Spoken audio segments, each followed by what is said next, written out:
Welcome everyone to Around the ACL. It's Michelle Thompson here and Wally K9 Kessler.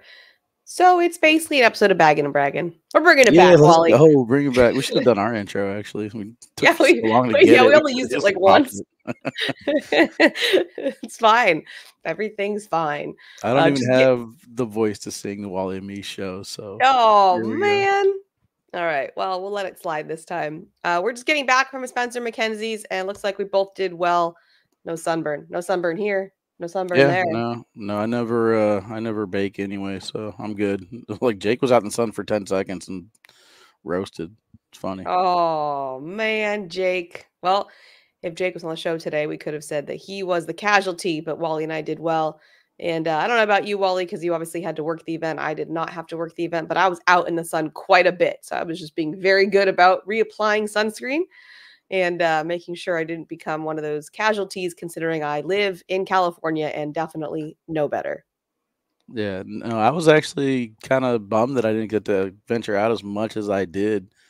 There was a few times where I tried to go around and say hi to the vendors and stuff like that, but I'm gonna sound like a big-headed diva here, but every time I would like leave the main broadcast area, I'd get pulled aside to take a picture or two. So like just going to the area where Sean Latham had his little pop-up trailer probably took me 30 minutes to get from the broadcast area back to the trailer. But I mean, there's a lot of meeting and greeting and shaking hands and taking pictures and stuff. The highlight of my weekend though has got to be when somebody came up to me and said, "Hey, can I get your picture?" I said, "Yeah, absolutely." And I said, "You don't want his picture?" Because I was with Jake Brandon, and then they're like, "Yeah, come on, let's take a picture, Wally and Trey." So, so basically, Jake Brandon was walking around with me for the longest time, taking pictures of me with other people before people realized who he was. And then the one time he gets asked to take a picture, they're like, "All right, let's go, me, Wally, and Trey." So I thought it was just funny. It was a highlight. He's just like, "Yeah, that's not demoralizing at all." That's amazing. I'm obsessed with that, actually. Poor celebrity Wally just I can't get know. around. Yeah, so I mean, the other part that was kind of rough for me is like, we had broadcasts, so whenever we're working, we're not supposed to be drinking. So, like for me, it's like, man, Spencer's was a great environment. It's like, hey, can I buy you a drink? I'm like, yeah, I'll take a water, and everyone's like, what? You want me to do a social with you with a water? I was like, I mean, I got no choice. Broadcast. So, you live my Yeah, life because I can't yeah, drink at any of the events because I broadcast in the evening. So, all day. And then the broadcasts go late. So, then your first drink would theoretically be at like 10, 11 o'clock at night. And that is pretty much the broadcast life that I have been living yeah. for the past couple seasons. Yeah, but other than that, I mean, Spencer's just another successful weekend. I think it's amazing what he's been able to do with this tournament. Going on 15 years now. I didn't realize it was that long. I thought it was like Yeah. 5, but 15 years of just going through this emotional roller coaster. I stressed out about running weekly blind draws. I couldn't imagine Right. putting on a tournament for 3,000, 4,000 people, however many were there. I mean, it's crazy. The amount of sponsors and vendors, and then you have the live music, and then he had the axe throwing, and then he has the food trucks, and then Yeah. I mean all of that, and then we added the celebrity component, which thanks to Marlon, he works really hard to make that happen. We're so grateful for him. But yeah, it's bananas. It's so bananas. And I heard people like complain because they do those opening ceremonies on Saturday morning before doubles, Hmm. and it goes kind of long. And I think it was Kat that said like, "Hey, John is the one like doing all this. He wants a little bit of time to like have his moment. Like you're gonna be Yeah. playing cornhole for so many hours. Just like give it to him." It's just absolutely crazy how long it is. Like, shout out to the directors, by the way. The directors are there before we start, and they're there after you guys are out. So it's like the directors are putting in some work. Athena, Michael, Ashley, whoever has helped out at the director table. Shout out to Gavino as well. Gavino was basically running around doing everything this last weekend. But yeah, I mean, it's amazing how long those players actually just want to keep throwing bags. It's for me, I haven't been heavily involved in the bag throwing aspect of it, but picking up a bag and throwing for probably 13 to 14 hours is just baffling to me. But these Yeah. guys have no problem doing it. In outside in the heat. I mean, I know Yeah. it's in the 70s, but when you have no shade and you're direct sun, it's brutal. Yeah, but doesn't phase them at all. And if they don't get to throw an extra 10, 15 minutes because of a speech or an opening ceremony, they're going to be upset. Wasn't there Ready to somebody throw. upset last year that we had a national anthem or something like that? Or somebody thanked God or something like that. I can't remember what it was at the very beginning of last season or last Spencer Makenzie. There was just a big uproar. I can't believe they're praying right now. Or it's like, oh man, people find a way to complain about anything. But overall, huge success, a lot of fun. Voice just suffered, as you can tell. I'm get through. This is gonna be a 10-minute episode, guys. You just, It's okay. I didn't use mine at all, so I'll carry you. no. I was hanging out at Sean Latham's mobile bar most of the event. I didn't really have a place to hang out, so that was kind of the spot for me. And I kind of took the job of telling people that it was a non-bar because people walk up and I see they have their wallets out and they're Yeah. like, they clearly don't know anybody that's there. So they're just kind of leaning on the bar. And then I see the kind of like, wow, this is like a rude bar. Like no one, This like I see bartender the whole sucks. conversation registering on their faces. And then I go, hey, this is a non-bar. And they're like, what? I'm like, it's a bar, but it's not a bar. There's no alcohol served here. You can go right around and get a drink and come and join us and sit down, but there's no alcohol being served. And they're like, oh, I must have said that like 30 times in the 2 days I was sitting at that bar. Yeah, we did that last year. Last year we were handing out samples, but Okay. you had to have like the wristband that they had like a little perforated edge. You could peel off a little tab, and then you get a free sample off it or whatever. But this year they were like, we're not doing samples. So even at that point, it was kind of like, hey, this is not a bar. You can get one little itty bitty shot glass of White Claw if you want, or Cayman Jack and try it out. But then, you got to go to the bar to get the rest. And they're like, what? Like, they started just stacking up like all their sample coupons. And we're like, it's not really how it works. So, yeah, you did what I Got did it. last year. Yeah, so it's fun. I had a really good time. We'll get more into it when we get into our game time a little bit later into the show. But let's start off with the Pro Invitational. So our winner there was Kaylee Hunter and Braden Wilson, and in second place, Eric Davis and Deborah Odom. And in case anybody didn't tune in last week, Hunter and Wilson were my pick to win. So I told Kaylee, thanks for making me look smart. Appreciate that. But Girl, was that your hot take? so Anthony stole my hot take, which was crazy because it like my hot take was that somebody from Florida will win. So like it's not like it was just like a team. Like it was a very Mm-hmm. random, I think, kind of hot take. And he said it right. And I was like, oh no. So then Trey said, okay, on the spot, who do you pick for Pro Invitational? And then I picked Hunter Wilson. So technically it was my hot take, but it's not what I originally had planned to say. Hey, it works. No, they look good. Yeah, the Pro Invitational was one of these tournaments where you look at the matchup and you're kind of like, okay, I could see this going well. I could see this going Mhm. well. And then it ended up being probably one of the best. Was it 7 game series that we've ever broadcasted? How many games did they play? I don't know. I was Before there two, for it. yeah, 4-2-1. So yeah, so best 7 games ever on broadcast is I believe every single game came down to like the final round Yep. until the finals, and even the finals still had some element of surprises. I mean, there was just great shot after shot. On paper, I would not have picked Eric Davis and Deb Odom to do anything together. Sure. Um, but yeah, Jake called me out or basically supported Eric Davis in round limited format, and I was like, yeah, that's something I didn't take into consideration is how good he actually is. But Deb Odom held her own on the other end. Yeah, I she mean, does, and I like her fire, and it was really funny because Eric is not a very, I was gonna say emotional, but he does get emotional, but he's not like a, mhm, "Yeah, let's go," fist pump in there, and Deb is. So it right. was funny because I was behind Deb looking at Eric, and Deborah would be like, "Yeah, let's go," and then you pan over to Eric's face, he's Stonewall. Hmm. Just giving nothing. It's like she was on her own team, and he was just completely on an island. Like, it couldn't have been more opposite energies. Those were some of my favorite timeouts I've ever seen because Eric Davis playing with Matt Sorrells. I said this at one point during the broadcast. Eric has I'm going to do this. Matt says, all right, do whatever you want to do. I mean, I believe in you.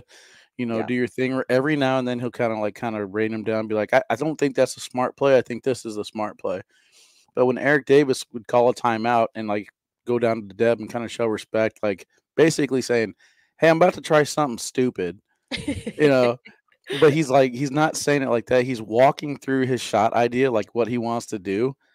And Deb Odom's like, I never would have thought about that. I have no idea what what you want to do. Like, in other words, like Eric Davis's thought process compared to Deb Odom's thought process is not even on the same wavelength at all. No. And like after they got done doing the timeout, and Eric's walking down, and you look at Deb, she's like talking to AJ Sims in the background, like I don't know what he's gonna do. I mean, I don't know, clearly. So it was almost a timeout of confirmation in a way where he needed just basically permission to go do Eric Davis things, which he did all weekend. Oh, yeah, yeah, he did, and we'll get into that when we get to the winners, but yeah, it was like an odd team, and we know from previous Pro Invitationals that sometimes those sort of oddball teams win, not Hmm. the expected winners. I think the favorite was, Adam Hisner and Cheyenne, right? Is that the team? Yeah, two strong ones that got a lot of hype was Adam and Cheyenne, and then Sarah Cassidy and Jeremiah Ellis. I thought they were going pretty well. I mean, Jeremiah Ellis came out playing aggressive. Yes. I don't know, did he know how much money was on the line? Like, I almost feel like he treated it a little bit more like a Super Bowl in a way, and I'm like, "Does he know that the prize pool is actually pretty big for Yeah, this?" no, I talked to him about that, and he said, "Dude," he's like, "Yeah, I'm gonna play aggressive. I'm gonna have fun." He said, "I'm here to win. I'm not here to wash out around. I'm not here to push through." He said, "If I have an opportunity to get a point, I wanted to get a point." But I want to shout out Sarah Cassidy's airmails on the other end. I mean, Sarah Oh, Cassidy fire. saved Jeremiah Yep. in at least two games that I know of. I don't know how many they won, but I mean, there were times where it looked like the game was over, and then even beating Cheyenne and Adam Hissner, Sarah Cassidy's airmails saved the day. There's different shot selections and stuff that I didn't agree with, so I kind of felt like there was times where playing conservative got some of these teams into like trouble. So one thing I want to talk about though is like the situation where Cheyenne lost because Sarah hit that airmail is there's a blocker in place, and then there's your opponent's bag, which could be rodeoed in or clipped. Yep. So in this situation, I see it time and time again where pros would come in and fire another back block behind it, Yep. behind their own bag. So now they have their bag, and then their opponent's bag, and then the hole. Yep. So Sarah hit that airmail, clips her bag in, and now Cheyenne has a two bag push. Yep. Like, why don't they just throw this back block off to the side somewhere low on the board? That way, if they hit this drag, because your opponent's already got a bag on the ground, now you have a clean push in the lane. You know what I mean? Yeah. Like back block in the back block doesn't necessarily always work, and especially when your opponent has a bag on the ground, and it ended up biting them there because of that airmail. But Braden Wilson and Kaylee Hunter though, they were probably the two most consistent players. They picked the right moments to get aggressive, and they picked the right moments to hit their pushes and stuff like that. So I think they did a very good job of shot selection, Yeah. which ultimately ended up being the couple points here and there that they needed to take it down. Yeah, but and going back to the Cheyenne moment, like, does that just show that she has less confidence in Sarah's ability to airmail? I mean, that was her pro doubles partner for a few years. She knows what she can do. So I'm thinking in her mind, she's like, I trust my ability to get these bags in more than I trust her ability to get a clutch airmail. I mean, isn't that kind of Yeah. what you're saying there? Yeah, I mean, in that situation though, I never want to give my opponent, even if it's like a 2% chance of them hitting the shot, To I win. never want to give my opponent an opportunity to win the game. If Yeah. if I have a chance to hit a ridiculous shot to win the game, I'm taking it all the time. There was a moment, we'll talk about it later with Bobby Hunt, but I was telling Jake, I was like, the opponent's got a bag on the ground. You hit the shot, you win the game right here on bag number 3, and he's like, no, I don't like it. I'm like, and it ended up working out to back up Jake's point, but I think in this situation, when you're talking about the top 8 females and the top 8 males in the sport out of 256, I mean, you got to take your game-winning shots when you can, and it worked out well for Braden and Kaylee this weekend. Yeah, and you don't know when you're gonna get those. Like, it's Right, so right. you're not getting mistakes every round, so you do wanna take the opportunities. That might be your only chance to win. You don't know how the rounds are gonna go, so yeah, I Yeah, totally especially agree. in round limited format too, because you never want to go into the Yep. final round with a 12 on 12 because you play conservative No, round 11. exactly. Alright, let's actually move into that. So going into our doubles, Jamie Graham, Eric Davis did take that down. Is that back-to-back years? I wasn't there last year. Last year, I believe this is just regular doubles. It was Ruben and Power, right? Oh, was it? Okay. I Pretty think you're sure. right. Yeah, yeah, that sounds right. Alright, 2nd place, California boys, Spencer Fabianar and Tony Forbes. And then for 3rd, Justin Burton Jr. and Logan Chamberlain and Bobby Hunt and Chad Hunt. And funny because at Worlds we had Bobby Hunt and Trey Hunt make it towards the end there. So something going in the water there. And then I was talking to Nick, and he's like, "Well, who's the common denominator there? It's Bobby, right? He's the one that's been with both." Yeah. So definitely impressive performance from them. But yeah, Jamie Graham, Eric Davis take it down, proving both Anthony and I wrong. They are not out of Florida. And our whole philosophy was that the Florida players are used to playing outside. You know, you talk to anybody in Florida, almost all their tournaments are outdoors. So playing outdoors is somewhat familiar. Although I will say in Florida, the temperature or the humidity is so different than playing outdoors in California. It couldn't be more opposite, right? Opposite sides Hmm. of the US. But we thought there would be an advantage there, but you look here and we have, the Carolinas, we have California, we have Texas, and the Hunts are Carolinas as well, right? I believe Bobby's Georgia, but yeah, Chad is Carolina. Okay. I think north, Yeah. south. So I don't know. no There's Florida. 40. Yeah, there's 49 states for me. Carolina's one, either north or south. I Um, mean, yeah, it's one of those. but yeah, I mean, I think everybody pretty much has experience with playing outdoors. That was in this, matchup here. The outlier for me is Bobby Hunt and Chad Hunt. I mean, like I said, there was a situation where Bobby had, or basically Jamie had a bag out of play. I think it was Jamie throwing against Bobby on the left. So Jamie had a bag out of play, and then Bobby had a bag like barely on the front of the hole, but with Jamie's back, bag behind it, he Uh-huh. could use that as a backboard. And he went after it on the first shot and landed perfectly, and it kind of spun a little bit. And this is the situation I was talking about where if he goes after it again, Jamie's bag is out of play. He gets that bag in, he wins the game. And I Mhm. think it was like 20-18. Eric and Jamie were going on a run or something like that. So this was an opportunity to stop the run. He ultimately ends up going off the board in that situation, so giving Jamie the 3 points that he needed to finish out the game. But in that situation, you kind of look at the way that this tournament ended up playing up. Bobby Hunt and Chad Hunt could have taken down that game right there, eliminating Jamie and Eric, and then we would have had a finals that pretty much nobody saw coming.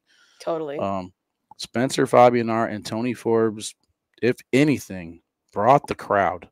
Yeah. I mean, from the second the introductions happened and the crowd chanting Tony Spencer, I mean, it was an amazing environment. And kudos to Jamie Graham and Eric Davis for not letting that bother them at all. Because I know for a fact I would have either thrown a bag 25 feet or the first one 42 feet. I'm not sure which way the adrenaline would have hurt me, but I mean, in that environment, I would have basically been crumbling under the pressure, no doubt about it.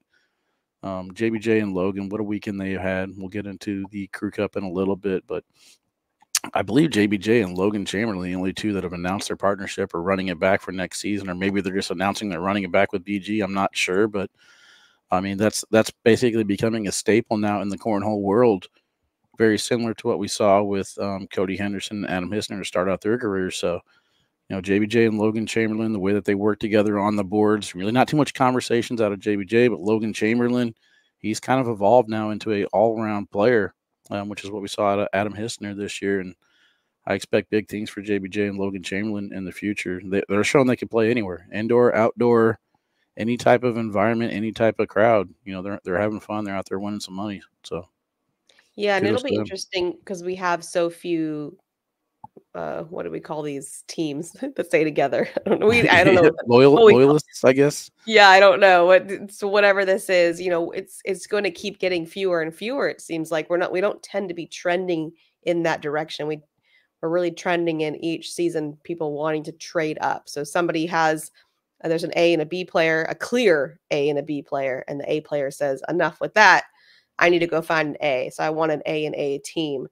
And we don't really see a lot of these players saying, well, maybe that was just a down season for my other player and they really are an A player. Or maybe there's some things we can work on in the offseason to become a stronger team together. Like maybe I can help them fill some of those gaps because they have potential to be an A. Like there doesn't seem to be any of that really happening. It seems to just be like, peace out. Yeah, I'm going on my own. I think that kind of has a lot to do with the bag manufacturers. In a couple of years ago, I feel like the bag manufacturers were just like, I like this player, I want to sign this player. And now I almost feel like it's kind of changed to, hey, I want to get you throwing with this person next year, Hmm. or hey, I'm looking to sign you. Who are you throwing with next year? Because I want to, start negotiating with them. And it's one of these situations where it's like there really isn't too much cross branding going on anymore. I know that Alex Hicks and Ryan Trader had an agreement. Eric Porter and Rich Chamness came together and just like, yeah, I think it'd be an awesome team to watch.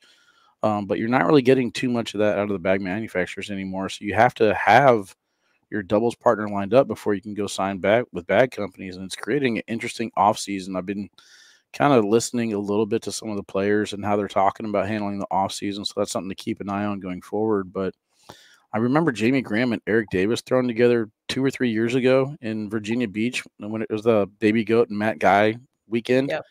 And Jamie Graham just walking around the building, just absolutely pissed off about all the stupid stuff Eric Davis is trying. He's like, I can't do anything with him, man. I can't talk with him. Like, he's just really, really upset. And then they agreed to throw at Spencer Mackenzie's, and I'm like, what are you guys doing? You're setting yourself like this is a worse environment for Eric Davis. He made a Yeah. post basically saying this is not his environment. He's like, I don't know, we're gonna throw it together. And they ended up doing very, very well. I feel like they made that doubles tournament last year as well in the Final Four. And then taking this one down, I was just like, okay, maybe different environment brings out the different play. But Eric Davis throughout this entire season for me has transformed into exactly what I've been talking about. You've loved Eric Davis for a long time, so you can kind of speak on this a little bit differently. You have more conversations with him than I do, but I felt like there were times where he would get so bored just putting bags in the hole, he would try to miss just to see if he can clean it up later. And in this situation, this entire season, like I'm calling an Eric Davis shot, and he just chooses to go with a roll or a back block or something. And he played very smart the entire season, not just here at Spencer's.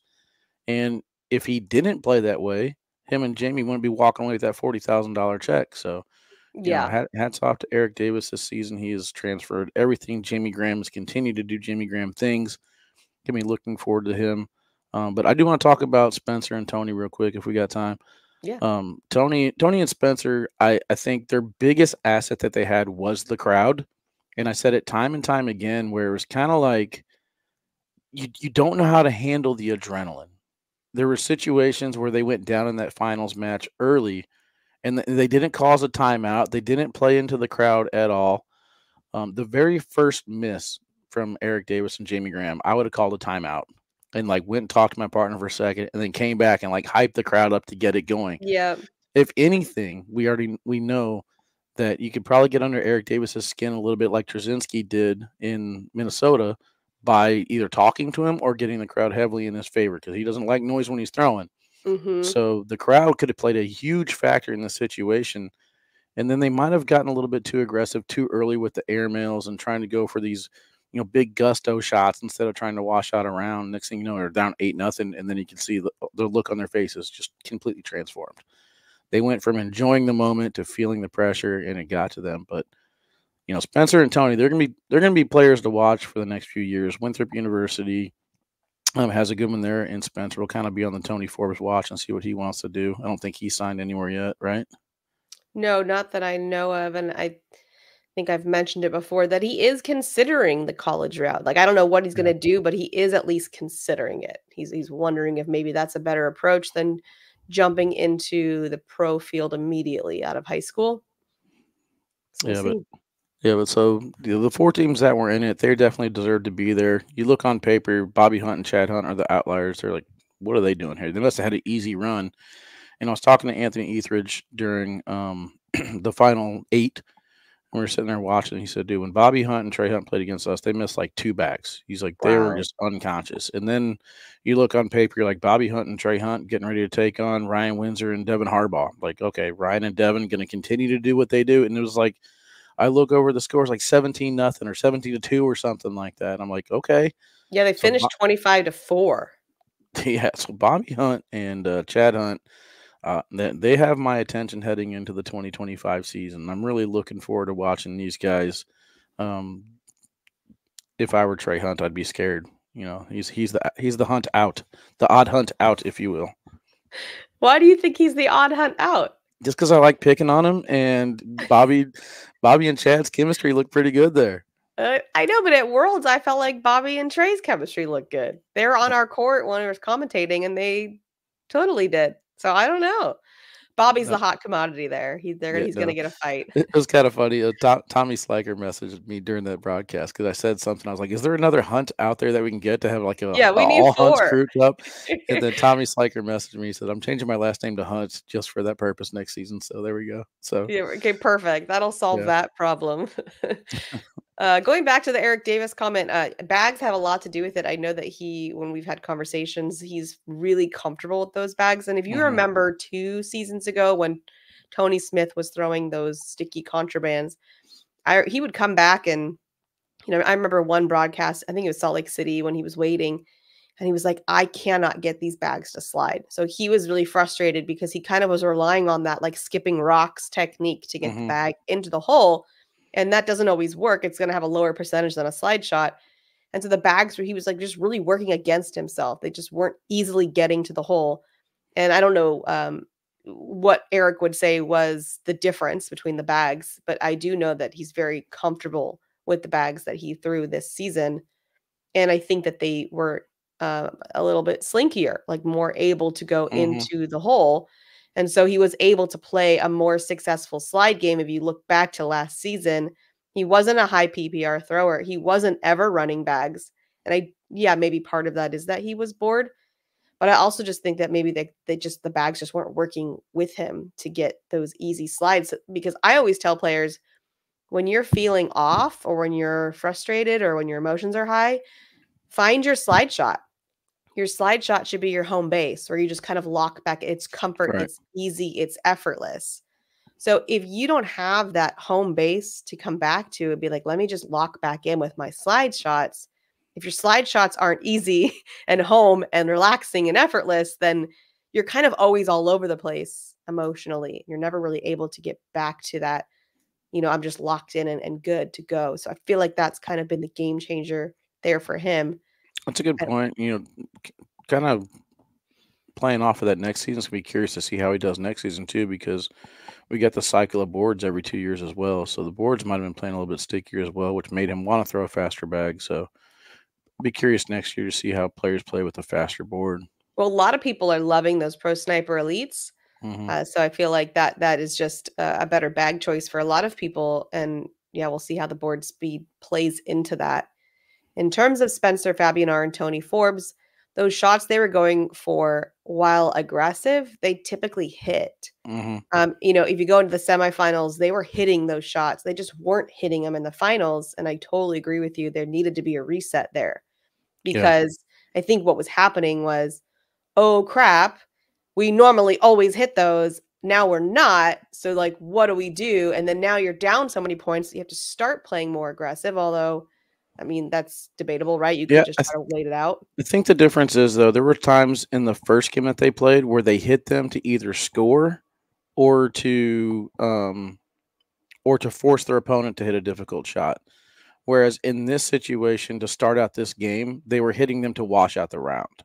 Hmm. That's the thing I didn't like. So whenever he missed a shot, you're giving up 5, or you miss a shot, you're Yeah. giving up 3 instead of just going in for the wash. I mean, it takes a while to get mentally set as far as feeling comfortable and not think about the moment, because in that situation, it's a $20,000 difference between first Yeah. and second place. So I mean, just settle in for a little bit. It's like basically seeing a Lamborghini pull off the the truck, and then you hop in a Lamborghini and just go straight out to the street and put 100 miles an hour to it. Like you got to kind of ease into it a little bit. You got to Yeah. see what it feels like. But Yeah. And you mentioned adrenaline. You gotta recognize that that's impossible not to have. yeah, So recognize the feeling of the adrenaline and what it does to your throw, whether it's gonna this is a game of centimeters, right? yeah, So it's like that little bit of extra adrenaline can launch that bag just a little bit too far,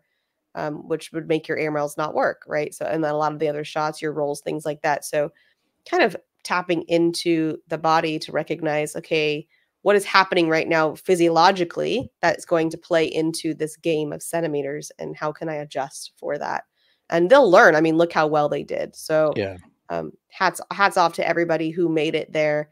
And what an amazing broadcast that we watched it at a restaurant. Nick and I, we were walking towards the broadcast and we're like, We know there's only going to be standing room. Like, we're probably hardly going to be able to see. We're both hungry. It's a long weekend. Like, let's just go to a restaurant and watch it on our phone. So we didn't Okay. get to enjoy the crowd. We could hear it over I the, was gonna the ask, did phone. it translate through the TV or It monitor or whatever? did. It Yeah, did? you could Okay. totally hear it, feel it, all of it. It was like electric. You could tell. And like your guys' energy, the broadcasters were even higher.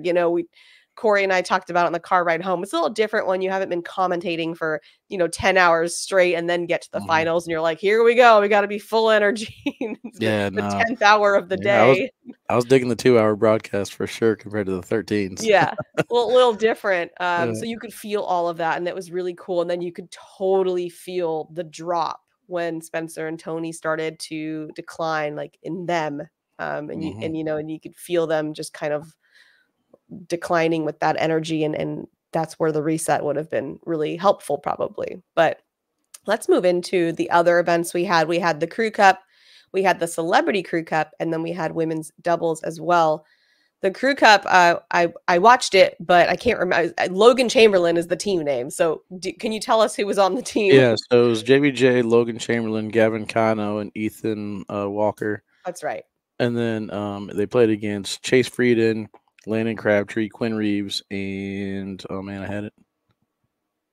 Started talking, I lost it. Another Okay, Kansas. yeah. So it's Oh, Riker. Did Riker you say Wells. Riker? Riker. Yeah, Riker. Yeah. PJs. How could you forget Yeah. the PJ pants? Yeah. Riker So, Wells. I mean, yeah, let's kind of start with that team because Quinn Reeves, another broadcast. I mean, what a season for Quinn Reeves and Tony Ford, Yep. both in the elite division. They are proving that the elite division has its perks, and they are taking full advantage of it. Excuse me, as they go deep into brackets and make broadcasts, kind of upsetting everybody.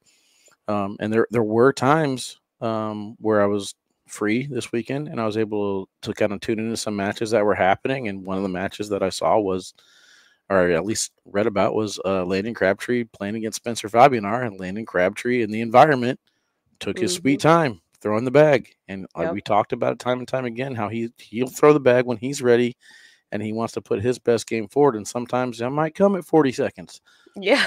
according to Spencer's post. But at According that to Spencer's post. but at that same time, though, Landon has a huge advantage because he's making his opponent play his game. Yeah. And in this environment, I saw some posts online. It's not an ACL event. It's a Spencer Makenzie event. You have to play the environments. The environments are basically you're going to have boards that aren't going to be completely level. You're going to have a little uphill, downhill. You're going to have a side to side or up and north and south wind. So Hmm. you have to play everything. And usually, whenever you have wind and environments like that, you'll take a couple extra seconds to make sure that wind is not going to affect your throw. But Riker Wells continues to impress, qualifying as a pro for next season. He's absolutely stoked, and I'm stoked for him. Chase Frieden, we've seen him a couple times now on broadcast. And just his short career, he's still got a little bit of the yips that are going into that one. Landon Crabtree didn't put out his best performance, but for a rookie season, I think Landon Crabtree has to be pretty proud of what he's accomplished so far this season. Finished out the season with a guy on the other side there, Ethan Walker, who finished number 2 in the world for singles. So Ethan Walker has emerged as one of these great players. But last year, Gavin Cano, Justin Burton Jr., and Logan Chamberlain I don't even know how many broadcast experiences they've had just off of last season. But I think that was the difference in this match is they looked really comfortable in that situation. Now, they were there bright and early, practicing on those boards, playing. We got a chance to play basically commentators versus the Crew Cup champion squad, and we lost. We lost quite a bit, but they were out there practicing pushes, air mills, roll shots, everything. So they were getting ready for that environment way ahead of time, and it showed. They were very, very comfortable when it came down to actually getting the game in. Yeah, they looked comfortable. I mean, they look like pros out there because Hmm. they are. I mean, they definitely are comfortable in a broadcast. And Ethan Walker making it down to the finals at Worlds, playing, I'm sure, his most confident game right now. And what a great addition to that team. The Yeah, outlier, right? Texas, yeah. Texas, Texas, Ethan. He's kind of a nomad now. He's traveling everywhere. He'll be I believe, going to Europe now to play Oh, that okay. tournament. So Well, there you go. But yeah, Crew Cup's always fun. Like, it's a bit of a chaotic type of event, but I have to say, when it came to the Celebrity Crew Cup, while it may have been chaotic, it was really fun to watch. And that's keeping in mind that not all the celebrities were good. Sorry, Harry. Loved you on Too Hot to Handle. Cornhole's just not your game, dude. I felt so bad for him out there. Struggle bus city. And then It took him, what, the 7th round of the 2nd game to finally put one in the hole, I think. Hey, Harry you know what? Cornhole's not as easy as you think, people. All Harry and right? Two Turnt were the first ones to show up, and I got a chance to hang out with them quite a bit, and I gotta say, they were probably my favorites. They're a riot, and the fact that they got paired up together was amazing. Great energy. Yes. They were a lot of fun, and he was always smiling, he wasn't really getting frustrated, which I appreciate because I feel like most people, they're on, a ESPN streaming channel, playing a sport, even if you never played it before, but a sport that people Mhm. perceive to be very easy, and you're not even hitting the board. You could get pretty annoyed with yourself, and he stayed in really good spirits, and then impressive performance from a lot of our celebrities, but it was David Lim, Zach King, Braden Wilson, and Jeremiah Ellis that were able to get the win there. David Lim, we know, plays cornhole, but I did ask him if he's been playing recently, and he said they have not. They really focused on, because they thought SWAT was going to be having Mhm. its final season. And so he said they were really focusing on how can we make the best final season we've ever had, or the best season we've ever had, knowing it's the final. And then they were able to get that re-up to continue going. So his focus has been, and all of their focus has been primarily on the show. And so he hasn't played in a while. And then Zach King, as far as I know, hasn't played. I didn't get a chance to talk to the celebrities since I wasn't working this event. So I don't know how much experience anybody had other than David and Shamar. But there were some people. I mean, Juggle and Josh, he was pretty good. And then is it Callie, or what was the Jenna female's Bandy? name? What Jenna was it? Bandy? Jenna Bandy with Yeah, her? Jenna Bandy. Or That's with him? right. She was really great bag. So some Yeah, impressive performances so, from them. actually, Jenna and Josh both have records for throwing things, so I figured they would have a huge Mm, advantage heading into this one because, that makes sense. I mess this up, like, every time. I'm pretty sure it's a 90-yard football throw into a target or something like that. It's a remarkable stat that she had, like, to win her world record, but then I believe Josh actually has a world record for cornhole bags thrown over his back and making them or something like that, so he was What? very familiar, yeah, so I Oh actually my god! called Well, him what out a on the huge practice. advantage then. Yeah, so I called him out on the TikTok court. I said, "I hear you got a record for throwing cornhole bags over your shoulder or making them in the hole." I said, "Turn around, let me see one." So he missed one, made the second one right off the bat. I was like, "Okay." So I was like, "I see what you guys are Wow. doing." So yeah, I said, "I'm gonna call you God's gift of throwing things," and I picked them to be in the finals. But Jody Lim, he hasn't played for a while. He said we were talking about getting his jewelry line going, and he looked the part though. I mean, he was hitting Yeah. his cuts. He had a nice flat bag. Shamar Moore, once Jody won, wanted to hop over the LED walls, and I thought Cat was going to kill him. So, like, he wanted to storm the court. It was amazing. But I want to give a shout out again to Braden Wilson because Braden Wilson was dying to get in the VIP area. He's a big two turn fan. You could see him. He actually won wearing the two turn Tony hat. Mhm. But Braden Wilson was there with all the celebrities, helping them throw, teaching them how to throw the release and stuff like that. So with him being paired up with King on the other side, he was really working with him on getting his throw to the point where it was just enough to get to the point where they needed to win. And of course, Jeremiah Ellis and Jody Lim on one end, that's a huge advantage for any team. Yeah, And it totally. was fun to watch. I honestly don't know what I sounded like on that. I don't know if I repeated the wrong names or anything. It was just an amazing Well, I couldn't environment. hear it, Wally. I was in the audience. I couldn't tell you. Yeah, so there's probably gonna be roasting on the websites or whatever the pages, but yeah, you just got to understand, guys. It was chaotic. They're talking in our headset the whole time about, okay, you're gonna get an interview now. This is what's gonna happen. We're gonna go to game number 2. We're gonna play game number 5 on the loser side. We're actually gonna get this match going on. Like, and then I'm trying to commentate this match at the same time, trying not to overshadow Jake whenever a match like a game happens. So yeah, I feel like that was probably my worst performance, but I did get some people say you did a great job, you killed it, but it was just fun. I don't even care. It was just Yeah, fun. that's the thing. I think the energy supersedes the professionalism, or like Yeah. the quality of broadcasting at that Yeah. point. And then just finishing up women's doubles, Sam Finley and Sarah Cassidy did get the win there. I did a buy or sell last week and asked, do you think it's just going to come down to Hunter and McBride, or who was my other one? Oh my So goodness. Belvin Bubenheim? Are they in? Yes. No, Belvin Oh, and, is Soprano Bubenheim yes. and Soprano. No, but I left them in the field. Okay. I picked, yeah, I think it was Belvin Ramirez. Is that who it was? I don't know. I can't remember, but 2 teams that I didn't pick Finley, I didn't pick Bubenheim. Yeah, And that was another thing that was chaotic too, is, like, we didn't know we were getting that match. So yeah, so that well, and I Jake and I didn't are realize it was being broadcast. Like, I was in the audience. I thought no, they were just yeah. playing. Yeah, so Jake and I were just sitting there, we're like, boop, boop, boop, boop, boop, boop, boop, boop, you ready to go? And then, like, next thing I know, like, I'm sitting here, I'm talking to Jake, I'm cussing a little bit, and they're like, "Whoa, you guys are live." I'm like, "What? What? We got 45 minutes." They're like, "No, we're doing women's doubles." I'm like, "Oh, okay." Good to know. Yeah, I was like, "Is this round limited? What are we doing?" So yeah, that was fun. Oh, man, but Curveball. yeah, curveball, congrats to them. Finley Cassidy played great as well, and, Bubenheim and Soprano did as well, but it did go to them. And then, yeah, let's finish up with our ATA game time. Let's Let's start with go. the 4-bagger. Wally, what you got?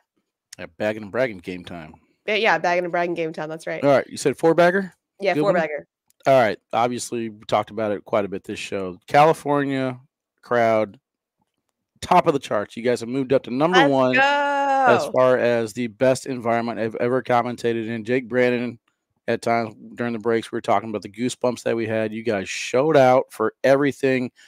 Top five, California here at Spencer Makenzie, Sacramento at the last time that we were at Cali, Sacramento. baby, let's Yep.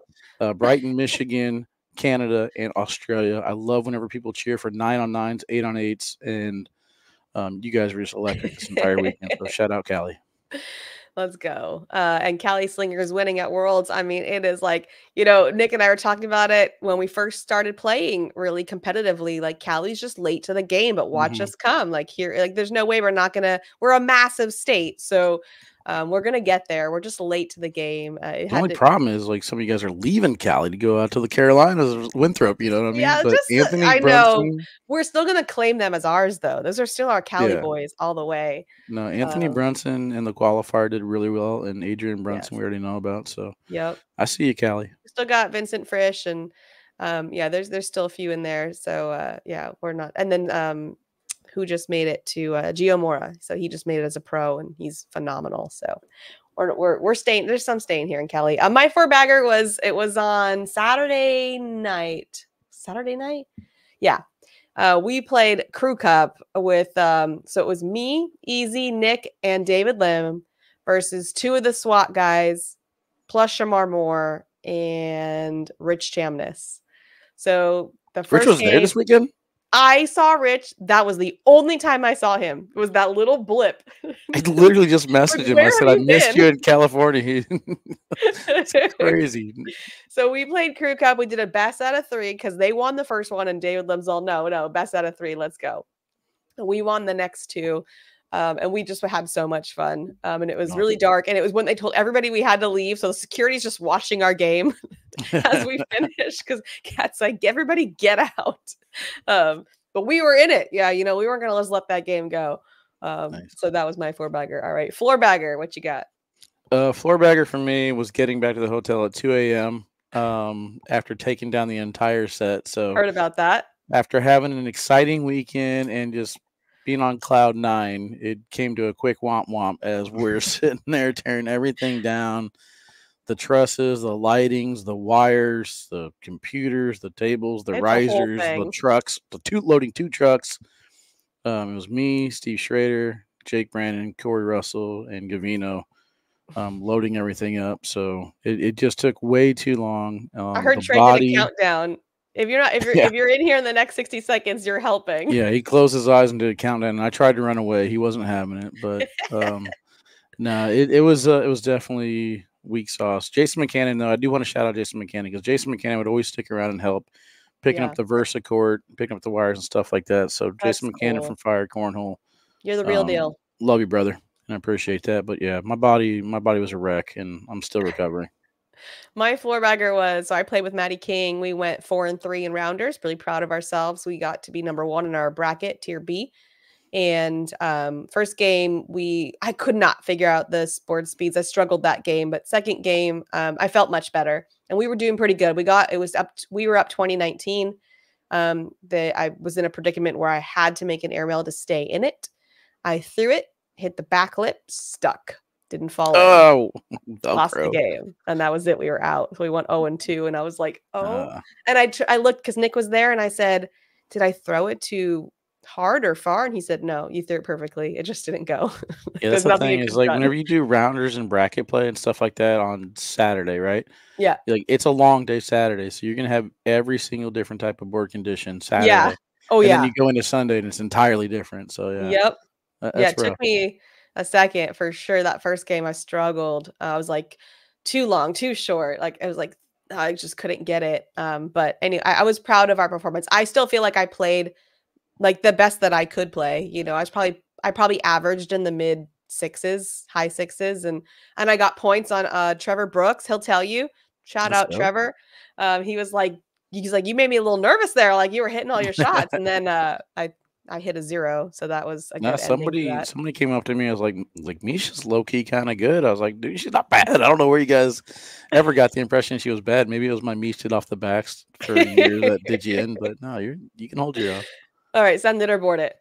All right, We so gotta hurry up here. We only got a few minutes left. for me, September 1st starts the new season. So I'm going to say we're officially going to take 2 or 3 days off here and then get into September 1st. 2025 season begins.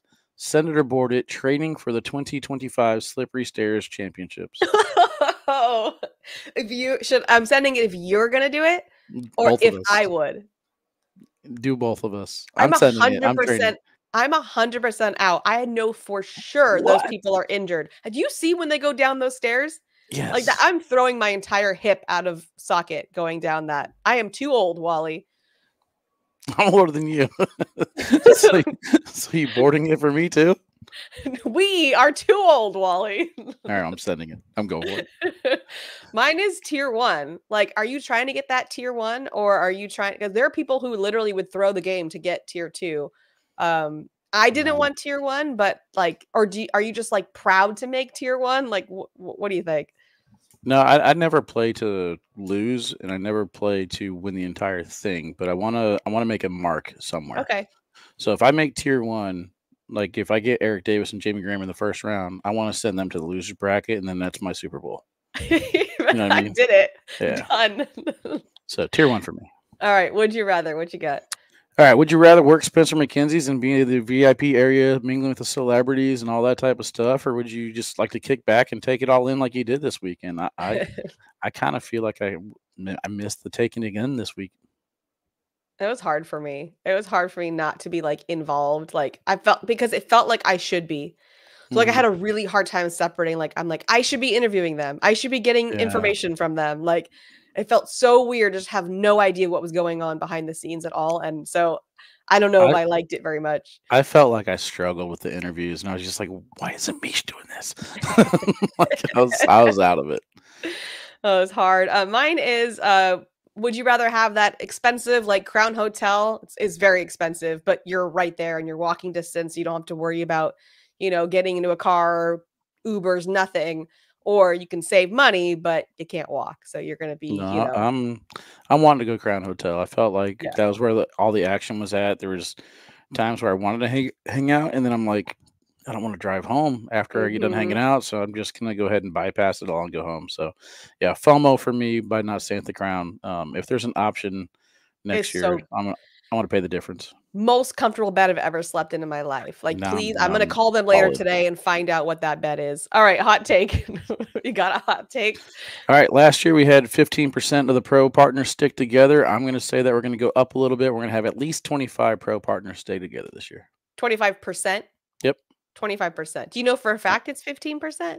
I did the math on it last year. I think it was 12.5, Okay, okay, got it. 12.6, something like that percent. So yeah, I say we're getting to 25% this year. We're not having that much switching up. My hot take is Celebrity Super Bowl from now on should be Crew Cup. I think we switch it to Crew Cup all year round for Celebrity Super Bowl. I love it. I think it was fun. So that's what I'm hoping for. All right, guys, thanks so much for joining Wally and I. We will see you guys next time.